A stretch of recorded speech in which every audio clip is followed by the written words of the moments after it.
OK, so now I want to come back to this question of thinking about the next leading log. And I'm going to do that by going back to our comparison of full theory to effective theory. We'll do a comparison of results in the full theory and results in the effective theory. And I'll show you how, by making that comparison, we can determine the ingredients that we need for this one loop matching here. So we'll focus on this. So we already renormalized the effective theory. So we can compare the renormalized effective theory and full theory.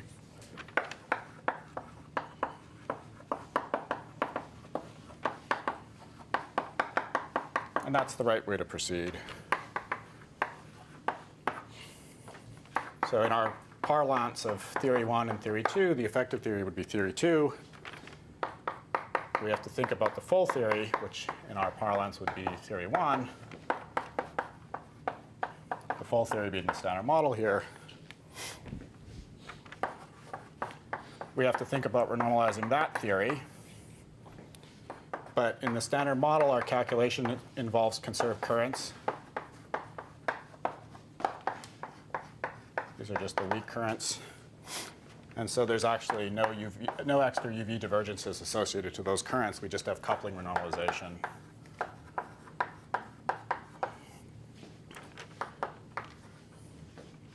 And one way of saying is that what happens is that the vertex in the wave function graphs, the UV divergences cancel.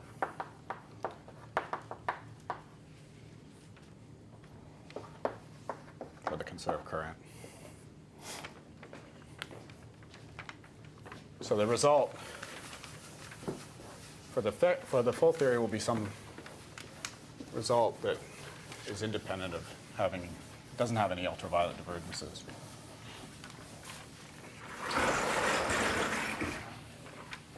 Unlike the effective theory, where I had to carry out a renormalization of operators in that theory, for the full theory, coupling renormalization is all there is.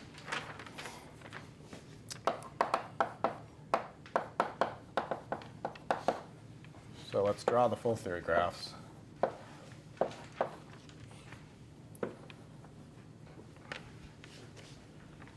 gluons should be green. Maybe my W's should be pink.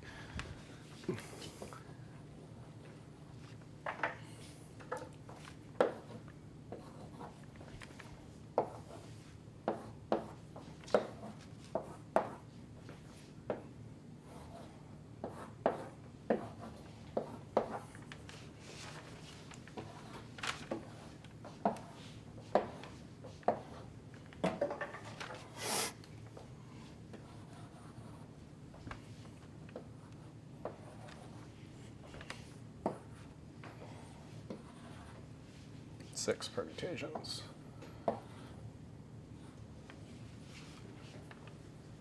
And then there's also wave function renormalization. OK, so if you want to do the full theory calculation, these are the graphs you compute. It's triangles as well as box integrals. It's actually a much harder calculation than in the effective theory. And we're not going to do the calculation, but I'll tell you what the results look like.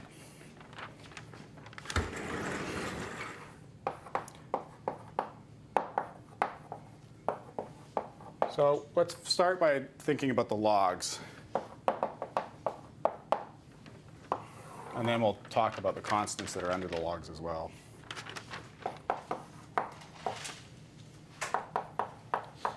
So if we look at this calculation, it has the following form.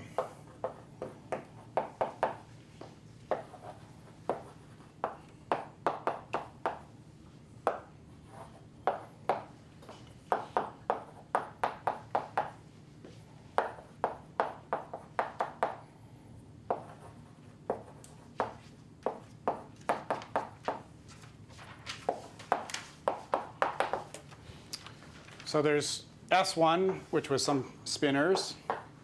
We defined it in an earlier lecture.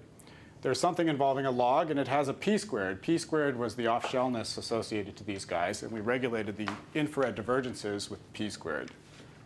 So p squared not equal to 0. regulates IR divergences. And there are IR divergences in these diagrams.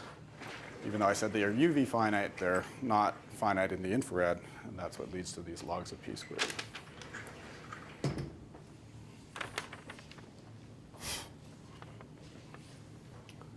OK. Now, I didn't write everything. I only wrote the pieces proportional to S1. There's pieces proportional to the other spinner S2. And there's non-log terms, and they're all hiding in the dots. So let's compare this result to a similar expression in the effective theory, where we just set the coefficients to their values at the high scale.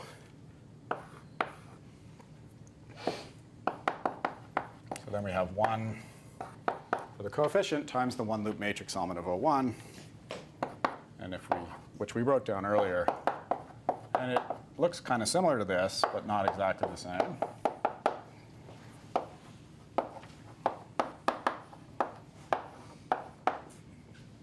Looks very similar, but not precisely the same.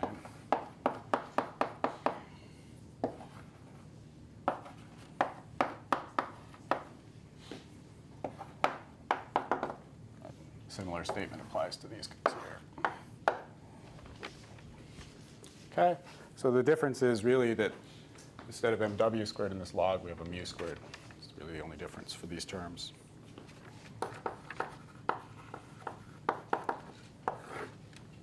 The constant terms, the non-logarithmic terms here and here, won't agree, and we'll talk about those terms in a minute. So what do we learn by thinking about the physics of these two equations? Well, one comment is the comment I already said, that the effective theory computation for this line here is much, much easier than this one. So one reason to use effective field theory is just that it makes computations easier. And the reason it makes computations easier is because you're basically dealing with one scale at a time. And whenever you have integrals involving only one scale, that's always much easier than having multiple scales.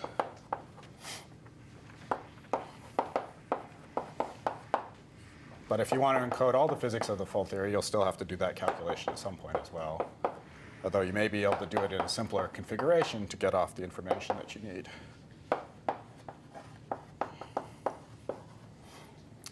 Furthermore, if you really only cared about the logs, then all you really need is the 1 over epsilon term, and that's even easier than the full triangle diagrams. So to compute the anomalous dimensions, you just have to keep the divergences, and you can throw away all the finite pieces. And that's even easier. So you can organize things by thinking about doing the easier calculations first. That's what people do. They calculate anomalous dimensions before they calculate matching. It's just easier. And it's also the thing you need for the leading log result. You don't need the matching at one loop for the leading log result. So there's a conservation of ease and what you need. These two things play nicely with each other.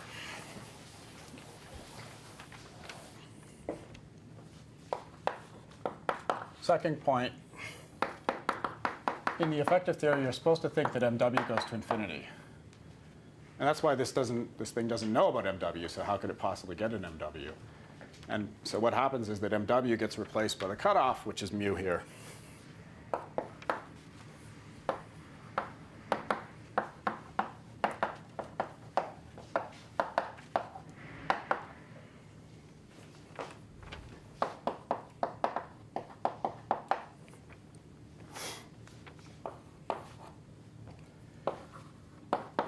Another point that we can make about this, if you look at the logs of minus p squared, they're all the same between the two equations. That's actually important, because what that means is that the infrared structure of the two theories agree. The logs of p squared are the infrared divergences. They agree between the higher theory and the lower theory, and they had to agree. What this tells you about the effective theory is that you're doing something right. In particular, it tells you that your effective theory has the right degrees of freedom. That's almost trivial in this example. what other degrees of freedom could we possibly think that would be missing? But in more complicated examples, and we will deal with at least one such example later in the course, it's not so trivial to see that these things match up, and people have discovered new degrees of freedom by doing matching computations like this. They said, oh, this is a relevant degree of freedom, and it's needed because if I do a one-loop calculation, I need it to get the infrared divergences right. So this can really teach you about the effective theory, doing a matching computation, teach you about the physics of the effective theory. So if you made a mistake, this would be a place where you'd catch yourself.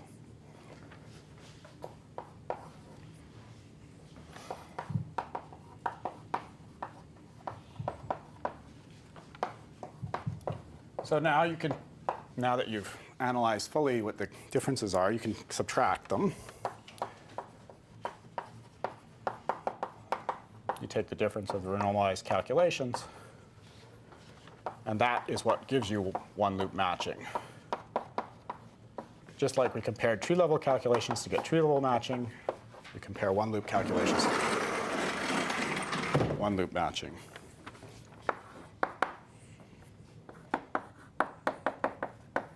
So we, if you like,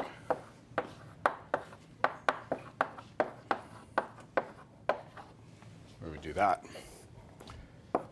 At tree level, if we're just looking at the S1 pieces, we have these two terms. And then at one loop, let me use this notation. This is the full A, so it has a tree level piece and one loop piece. Then we take the piece of the C1 that's at one loop, and we take the operators, the matrix element of the operator, I value it at order alpha.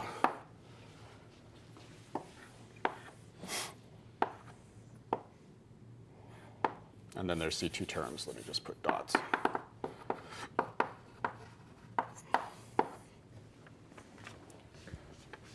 Okay, so there's two ways that I can get an alpha. There's an order alpha coefficient. That's what I want to know, what you want to determine. And then there's an order alpha matrix element. So by subtracting, putting this guy on the left-hand side, I get the value of C1 of 1. So we use this equation to determine this. And the story would be similar if I kept all the C2 terms. Okay, so that the matching, i.e. the difference of the full and effective theory calculations, determines that coefficient for you.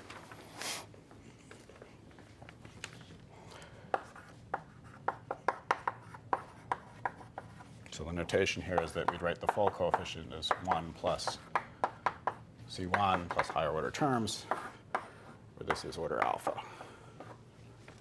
That's the notation I'm using. So let's do that for the logs. It's pretty simple. These things here just cancel, and this one, we can just subtract them. The p squareds will cancel, and we'll get a log of mu squared over mw squared.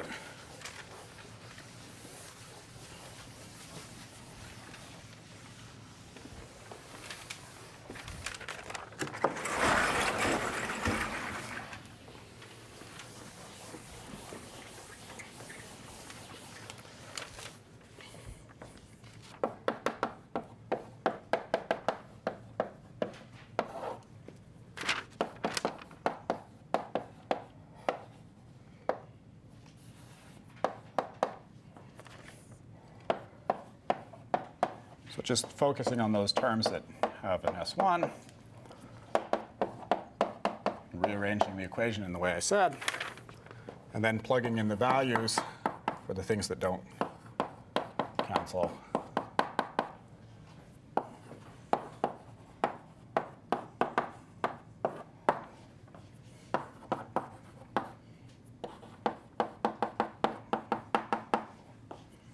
So the terms that work slightly different, and dropping the S1.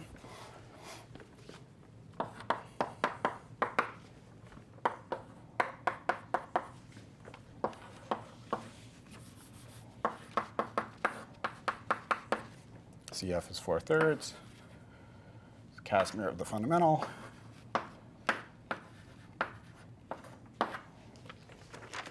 We see that since we've only kept the log terms, what we find is the one loop correction in this guy that's got a logarithm. There'd also be a term here that's a number times alpha. But we haven't kept those terms. What I've written on the board. So the way that you should think about this is that we've got these Wilson coefficients that depend on the scale MW. And what the matching is doing is taking the full theory and it's dividing it into large momentum pieces times small momentum pieces.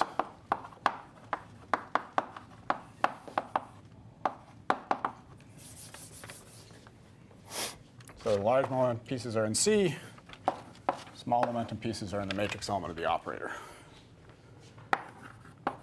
And this statement, we see an explicit realization of it.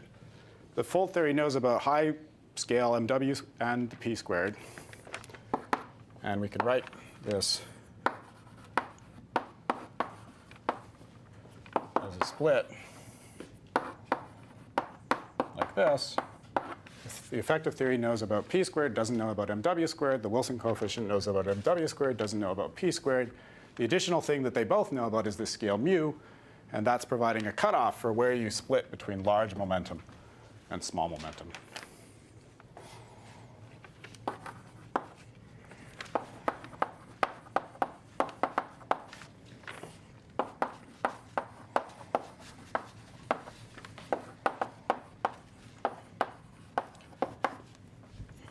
So p squared was the small scale. Now, if you look at this equation, you may wonder for a minute, why is it additive? Up here, I just said times. And then immediately below times, I wrote something that was a sum. Seemed a little weird. That's just because if you take something that includes the 1, then the product becomes a sum. So if I write it this way, I can write it in a product form if I include the 1 at tree level. So it really is a product. It's just that if you look at the order alpha pieces, that breaks into the sum where we can nicely see how things are combining together. But really, it has this product structure, and there's non-trivial relations between these two series that make it all work out even when you go to higher orders. So if I expand that to order alpha, look at the order alpha coefficient, I get this equation back again. And this is how you would think about it in a product form. OK. So the other thing you see here is that order by order in our expansion, as we kind of already stated, the mu dependence between these coefficients and these operators is exactly canceling because the full theory here didn't involve that mu. So that's another little piece of information that we get, or that we knew, but we see explicitly from looking at this.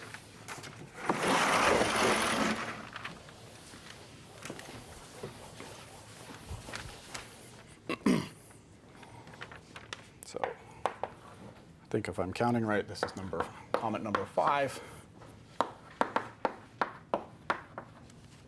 Was there a question?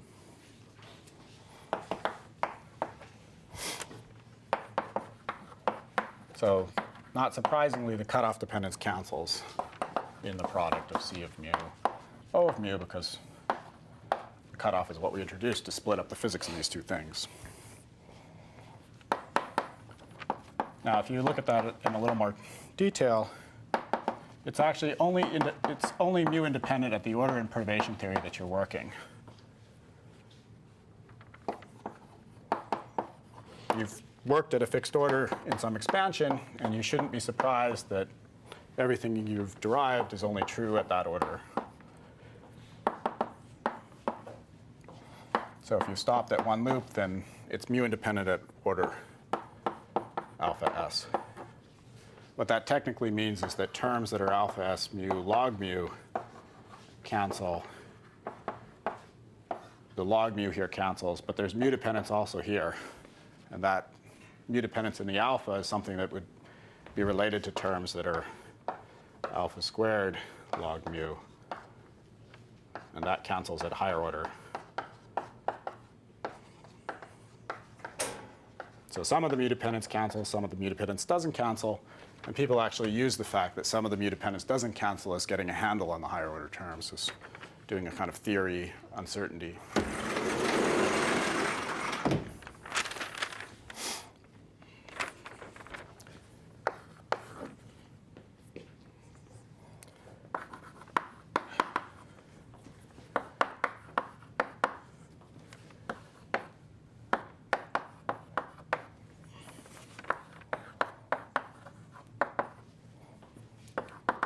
If we just think about the logarithms, then actually the one loop results in the full theory has actually less information.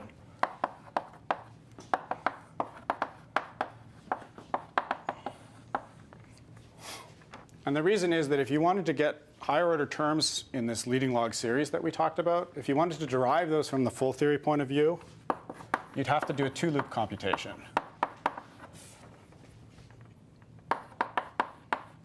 So if you wanted to get alpha squared log squared of mw squared over minus p squared, then you'd have to look at diagrams,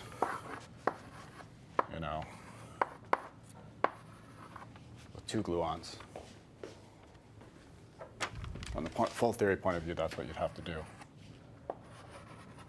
to find those terms. From the effective theory point of view, all you have to do to find those terms is renormalize the effective theory properly, and then you get those terms.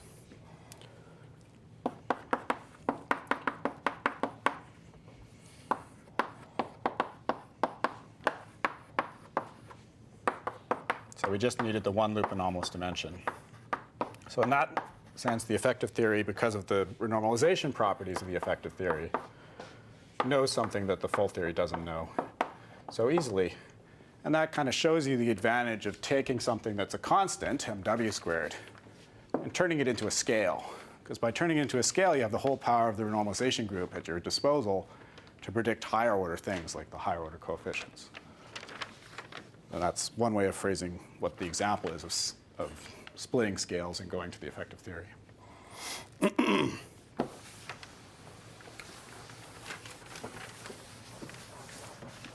So the final thing that I want to talk about here has to do with the fact that, well, actually there's two more things I want to talk about. But let me make the final comment here.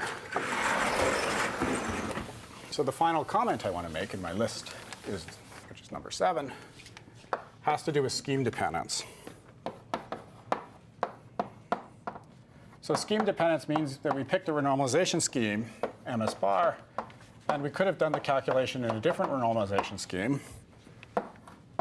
And we should ask what depends on that choice. You may know, if you've taken a course on the beta function or if you've taken QFT3, that the beta function of QCD is scheme independent for the first two orders. The analog of that statement here is that the one loop anomalous dimension for our operators is scheme independent. It doesn't depend on which mass-independent scheme you pick. So in the class of mass-independent schemes, the result is what we've derived. OK, we'll come back and study that in a little more detail.